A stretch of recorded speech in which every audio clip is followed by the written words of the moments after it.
Esse podcast é um oferecimento de Huawei. No Brasil, para o Brasil, mirando um futuro conectado, inteligente e sustentável. E ConnectWay, uma empresa que há mais de 20 anos distribui soluções e equipamentos Huawei no Brasil.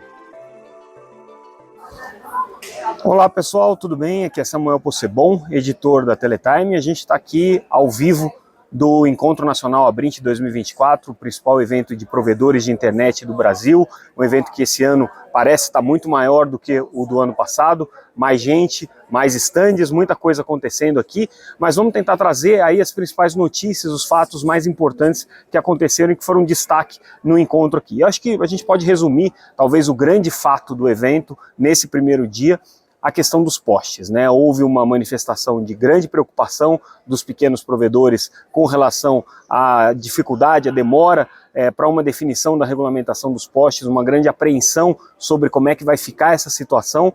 Houve uma mensagem do ministro Juscelino Filho, que abriu o evento aqui, participou do evento, em que ele colocou uma preocupação também com relação à atuação da ANEEL, à atuação da Anatel na questão dos postes, por que esse assunto não se resolve, por que a ANEEL não consegue, nesse momento, tomar uma decisão. Chamou atenção para o fato de que existe uma portaria conjunta do Ministério de Minas e Energia com o Ministério das Comunicações sobre a questão dos postes e deu o recado, né? Esse é um assunto que é uma preocupação política do governo. O que aconteceu foi que logo em seguida veio a público uma informação que já começou a circular logo no começo do dia e depois foi confirmado para nós pelo secretário de Rádio e de Telecomunicações, Hermano Tércios, numa entrevista que ele deu para a gente, que a gente está colocando aqui no nosso canal no YouTube também, na íntegra, em que o governo está planejando um decreto especificamente para obrigar as concessionárias de energia elétrica a, de maneira onerosa, mas obrigatória, compulsória, a fazerem a cessão dos direitos de uso e exploração dos postes para uma empresa terceirizada, uma empresa que vai gerir, um operador de postes que vai gerir essa infraestrutura. É mais ou menos a ideia que foi colocada no regulamento que foi aprovado pela Anatel, mas essa ideia está sendo muito questionada e de alguma maneira bastante tem tido bastante dificuldade para se viabilizar junto à ANEEL. A ANEEL que não quer que isso seja uma questão compulsória, que seja uma possibilidade para os operadores de energia elétrica, para os concessionários de energia elétrica cederem. E aí esse decreto que está sendo preparado, primeiro que é um decreto, o decreto significa que existe um apoio presidencial por trás daquilo, é uma decisão da presidência e não mais de 2 ministérios, né? Esse decreto já está em elaboração, esse decreto já está minutado na Casa Civil. O setor de telecomunicações hoje já recebeu uma minuta do que seria esse decreto, já começou a circular entre as empresas aí, e esse decreto ele tem um peso muito importante porque ele coloca as condicionantes para os quais, as condicionantes que serão aplicadas para as concessionárias de energia elétrica para que elas possam renovar suas concessões, que é uma discussão que a gente está vendo, né, no caso, por exemplo, da Enel em São Paulo, por conta da performance, de qualidade e tudo mais, que tem muito questionamento com relação a dificuldade de atendimento ao consumidor, e aí, entre as condicionantes, entra a questão dos postes, que era uma condicionante que não estava prevista. Então, havia ali uma série de condições que estavam colocadas para as concessionárias de energia, e agora se colocou uma condição a mais. Eu vou ler para vocês a informação que a gente teve aqui do que está no decreto, né? Num artigo que está minutado, né? Ainda não está definido, óbvio, mas já está minutado. Eles dizem o seguinte: as concessionárias de distribuição de energia elétrica deverão ceder de forma onerosa e orientada a custos para fim de exploração comercial do espaço e infraestrutura de distribuição, as faixas de ocupação e os pontos de fixação dos postes das redes aéreas de distribuição destinadas ao compartilhamento com o setor de telecomunicações, por meio de uma oferta de referência de espaço de infraestrutura conforme a regulamentação.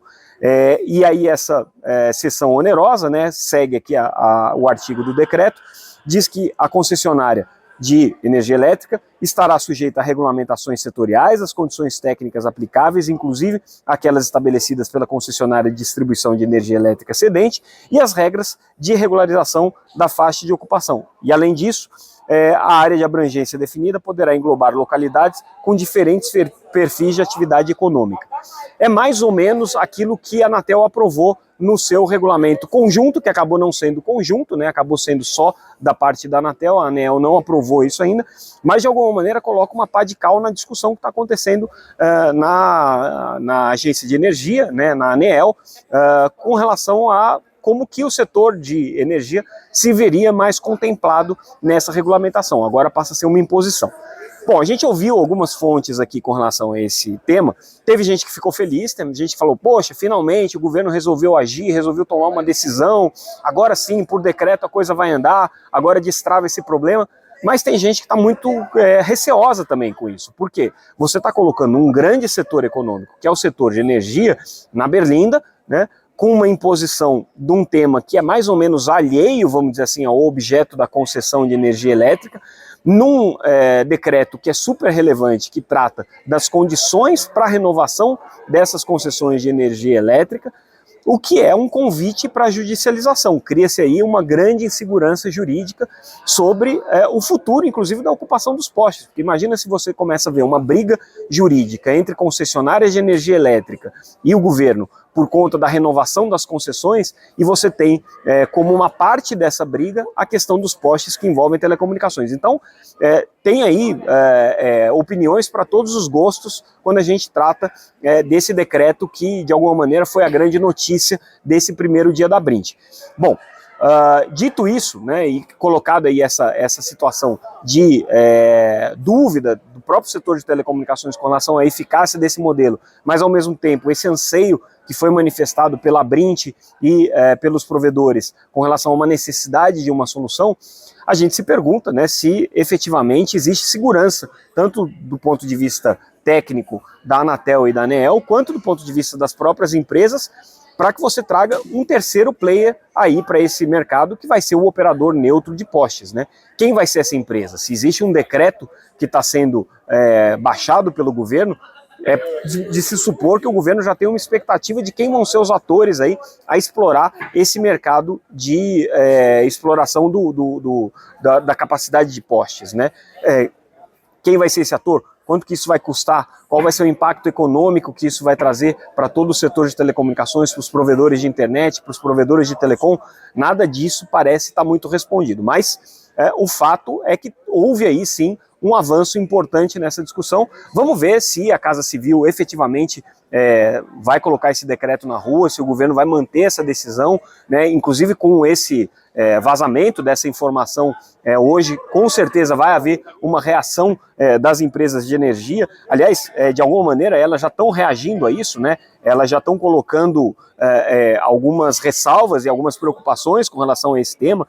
Esse assunto foi debatido durante o Congresso da Brint, houve um painel especificamente sobre esse caso, e o representante da Abradi trouxe preocupações efetivas com relação a esse tema. A Abradi é a associação que representa os distribuidores de energia elétrica. Ele trouxe preocupações com relação a esse tema e já ponderou aí, né, uma necessidade que isso seja discutido de forma técnica. A frase que ele usou é o seguinte: o tema dos postes, né, não deve ser tratado aqui mas por uma regulamentação, quer dizer, não é um assunto que deve ser tratado do ponto de vista do calor, do debate, da apreensão do setor, mas sim deve ter um debate técnico aqui, né? Ele diz que já existe a Lei Geral de Telecomunicações, já existe desde 1999 um regulamento conjunto, existem estudos técnicos, né? Então o que falta aí é, na verdade, uma conclusão desse processo de regulamentação que está em discussão, mas aí a gente sabe que a ANEEL está muito resistente a levar esse tema adiante, né? Agora, o setor de provedores de internet, dos pequenos provedores de internet, tem aí grande apreensão, principalmente com relação à questão dos custos. Esse foi um dos temas, tá? E acho que esse talvez tenha sido aí, como eu disse, né, o grande tema do evento, nesse primeiro dia, o tema que pautou aí todas as discussões. Não foi o único tema, né? Obviamente a gente viu a agenda da Brint ser reforçada. A Brint tem uma posição muito contundente com relação à questão dos 6 GHz, do espectro de 6 GHz. Eles insistem que esse espectro tem que ser reservado integralmente para o uso não licenciado, para o uso do Wi-Fi. As pequenas provedoras de internet entendem que essa é uma alternativa importante para eles, para migrarem para o segmento wireless, para migrarem para o segmento móvel, vai ser uma necessidade importante para a conectividade dentro dos domicílios, dentro das casas, e estão ainda brigando aí junto à Anatel para que esse tema não se altere, na verdade, porque hoje a decisão da Anatel é justamente não haver uma revisão da regulamentação dos 6 GHz. Esse vai ser um tema de um debate que vai acontecer amanhã, e eu inclusive vou fazer a moderação desse debate. A gente vai ter mais novidades com relação a esse tema. Outro tema importante que foi discutido aqui é a questão da regulação do ambiente da internet, especificamente a questão do fair share, que é a cobrança, possível cobrança, né, de uma taxa de uso da rede por parte das empresas de telecomunicações, aplicada àquelas empresas de internet que geram uma grande quantidade de tráfego, né? A gente está falando das big techs aí, as principais operadoras de internet nos serviços de streaming, principalmente, nos serviços de redes sociais, que hoje consomem a grande quantidade de dados nas redes de telecomunicações. E aí, mais uma vez, a posição da Abrint, que é a associação que representa esses pequenos provedores, é diametralmente oposta da posição das grandes operadoras. De alguma maneira é diferente da posição dos operadores médios, aqueles operadores que já estão aí batendo na casa de 1 milhão, 1,5 milhão de clientes, né? E é uma posição muito alinhada com a posição das big techs. Então a posição da Abrint é que não faz o menor sentido a cobrança do fair share. Isso daí vai ser um movimento prejudicial para os pequenos operadores. Eles entendem que não existe nenhum problema de restrição de capacidade da rede hoje para atender o aumento do tráfego de dados. Isso daí está absolutamente contemplado já na estrutura da infraestrutura de telecomunicações hoje.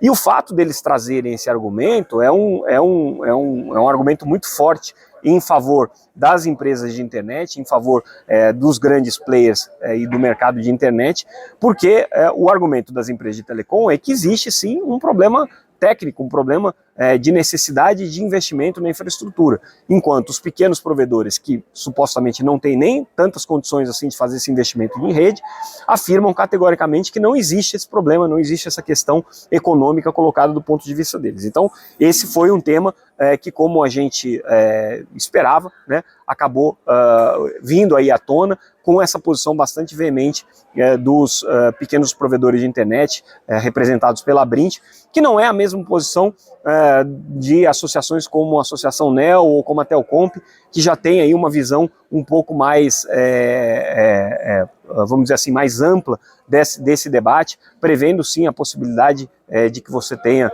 algum tipo de cobrança, mas principalmente para um investimento num fundo que vá contribuir aí para a banda larga no Brasil, seja no ponto de vista dos investimentos necessários para as áreas ainda não cobertas, seja no subsídio das tarifas, da contratação dos serviços de banda larga, enfim, né, já seria aí alguma maneira de você cobrar uma taxa das operadoras de internet. Diga-se de passagem, a Abrint não é contra isso, mas também não defende isso como uma bandeira, tá? Então, eles talvez, nesse caso, estejam aí numa zona meio cinzenta em termos de posição, que é muito diferente da posição do setor de telecomunicações congregado aí das grandes operadoras, né, que nesse caso é contra qualquer tipo de taxação para um fundo e querem sim uma cobrança de uma taxa de uso da rede que vá diretamente para o caixa das operadoras para contribuir nesses investimentos que precisam ser feitos.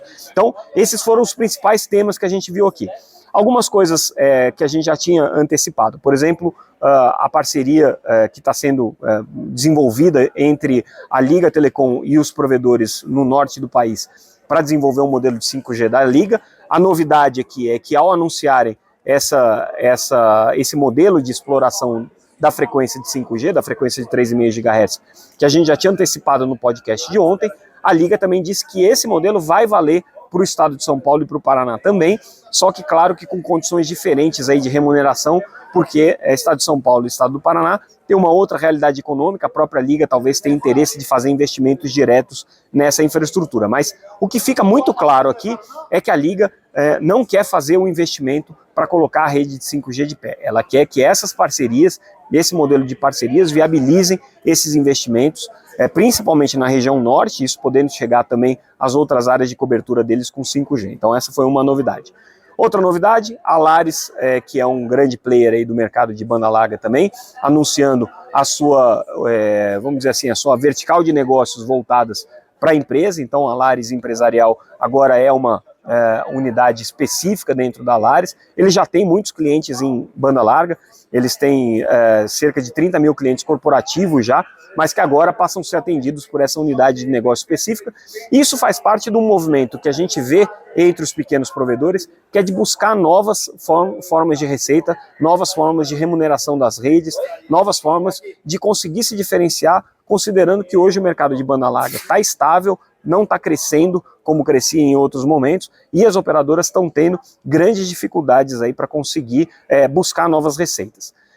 Além disso, uma das discussões que a gente viu acontecerem aqui durante o evento e que já começa a circular uma conversa um pouco mais ativa é com relação à volta de um fluxo de fusões e aquisições no mercado de ISPs. Esse foi um tema que o ano passado ficou meio em banho-maria, a gente parou de ver tanto interesse dos investidores em fazerem fusões e aquisições, o mercado deu uma estagnada e agora a tendência que a gente começa a ver é uma retomada desse fluxo no mercado de ISPs, com principalmente pequenos e médios operadores sendo buscados aí por operadores um pouco maior e um novo fluxo de consolidação nesse mercado. A gente já teve aí o anúncio público, né, de uma conversa entre Desktop e Vivo, né, essa é uma informação importante. A gente tem aí uma grande expectativa sobre o que vai acontecer, por exemplo,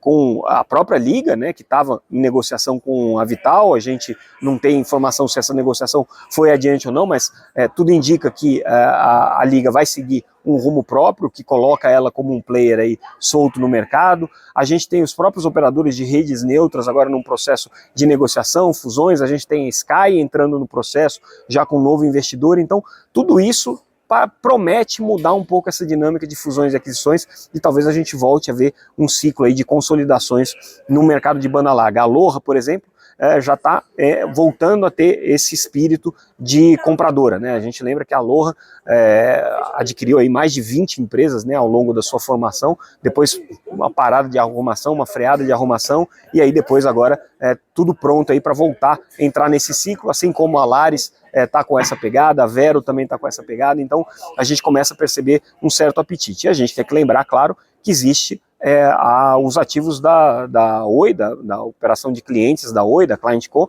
que está à venda e que pode detonar esse processo aí para acontecer. Isso aqui falando um pouco dos rumores e das conversas de corredor que a gente escuta aqui durante o evento. Mas dá um pouco ao clima do mercado, né, o momento do mercado. Não é um mercado que hoje está crescendo, não é um mercado que está se expandindo, mas ele vai ter mudanças, principalmente na dinâmica dele, no que diz respeito à concentração, no que diz respeito a fusões e aquisições. De maneira geral foi isso, pessoal. Isso é o que a gente viu acontecer nesse primeiro dia da Abrint 2024. Amanhã tem mais, então com certeza a gente vai ter desdobramentos dessas notícias de hoje e outras que ainda vão aparecer aí ao longo dos próximos 2 dias do evento. Ficamos por aqui, mais uma vez agradeço a audiência de vocês, convido todo mundo a entrar no nosso site www.teletime.com.br, tudo que a gente está comentando aqui está lá na íntegra, e convido especialmente vocês a acompanharem as entrevistas que a gente está fazendo durante a Abrint.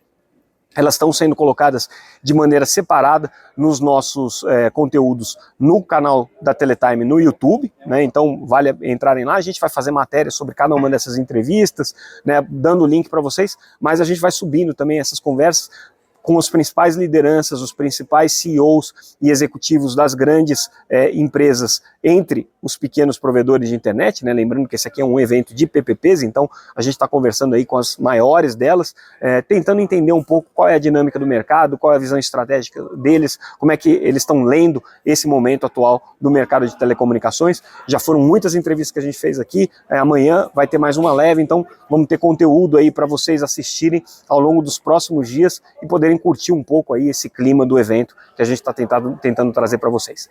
É isso, pessoal, ficamos por aqui e a gente volta amanhã com mais um Boletim Teletime. Obrigado pela audiência, obrigado pela atenção. Tchau, tchau.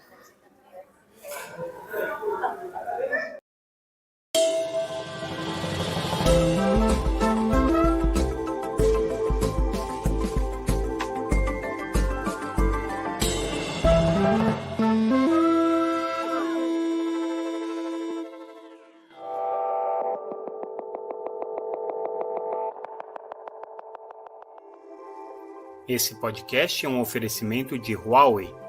No Brasil, para o Brasil, mirando um futuro conectado, inteligente e sustentável.